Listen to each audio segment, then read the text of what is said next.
हेमरेड्डी मल्लम्मा. हेमरेड्डी मल्लम्मा.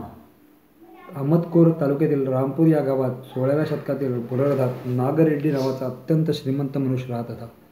तो विनयशील, परोपकारी व शांत स्वभावाचा होता. त्याची पत्नी गौरम्मा या पती परमेश्वराचा मानून सदैव पतिसेवेत लीन राहत असे. अत्यंत ऐश्वर्य आणि आनंदात असताना त्यांच्या मनाला संततीचा प्रश्न सोतावू लागला. ही चिंता मनाला ग्रासवली. तेव्हाच पती पत्नीने कुलदेवता असलेल्या श्रीशैल्य मल्लिकार्जुनाला जाऊन देवालयातच काही काळ राहून परमेश्वर खूप सेवा केली. पण निराशा त्याच्या पदरी आली. आपल्या गावी परत जावे असा विचार करून पती पत्नी निरद्रावश झाली. त्यांच्या रात्री नागारेड्डीला स्वप्न पडले. हे नागारेड्डी, भ्रमराब देवी तुझ्या पोटी जन्म घेणार असून पतिव्रताच्या गुणामुळे सासर व माहेर या दोन्ही घराण्याचा उद्धार करणार आहे. या शुभ स्वप्नाचा समाचार पत्नीला सांगितला. अंतर्ज्ञान दोघे आपल्या गावाला निघून गेले. स्वप्नाप्रमाणे काही दिवसात त्याच्या पत्नीला गर्भधारणा होऊन पुढे दिवसभरातच एक सुंदर कन्यारत्न झाले. तिचेच नाव मल्लम्मा. मल्लम्माने